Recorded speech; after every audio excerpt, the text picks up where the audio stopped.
Ngayon ay babalik ulit tayo sa Jewan Island para ma-check ang progress ng pinapagawa nating bar. Pero bago ang lahat, intro muna tayo. Ako nga pala sa Sugar Tito. Corporate barista ako dito sa Doha, Qatar. Mayabang ako pero masipag. Pagkatapos kong mag-time in ay chinek ko pala kung dumating na yung order naming pack press sa Fuel Cafe. Bago pala ako pumunta sa Jewan Island ay dumaan muna ako sa Vanguard para magbayad ng mga in-order naming equipments para sa aming brew bar. Ang policy pala ng Vanguard pag check ang ibabayad nyo ay kailangan muna itong ma-deposit bago nyo makuha yung items. Kung cash naman ay makukuha nyo agad basta meron silang stock.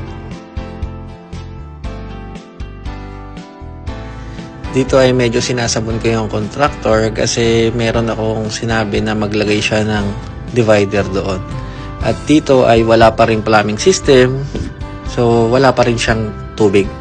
Sa mga oras na to ay dismayado na ako kasi ang bagal ng progress dahil walang plumbing system at wala pa akong power supply.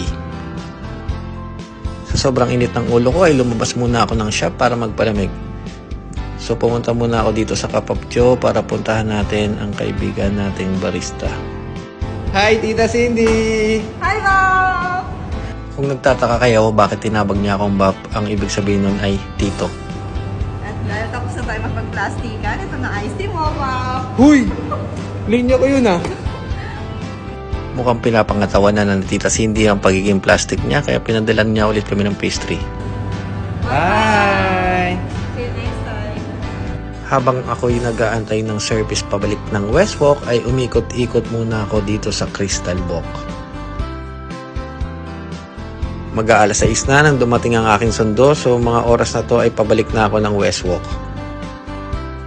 Nang dumating ako sa shop ay wala kaming customer miski isa at ako'y nagtataka dahil Huwebes ngayon.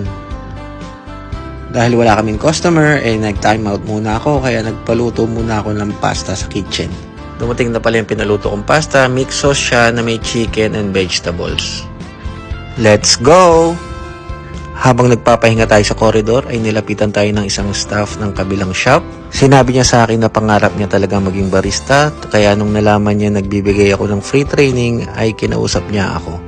Sinabi ko sa kanya na magpaalam muna siya sa kanyang manager at pag siya ay pinayagan ay tutulungan ko siya at tuturuan kong maging barista. By the way, stop siya ng sister company namin kaya kung pinayagan siya ay pwede ko siyang turuan. Iba kasi yung fulfillment na aking nararamdaman once na meron tayong natutulungan na matupad yung pangarap nilang maging barista. Ito nga pala si Chakar, first day niya ng training dito sa amin.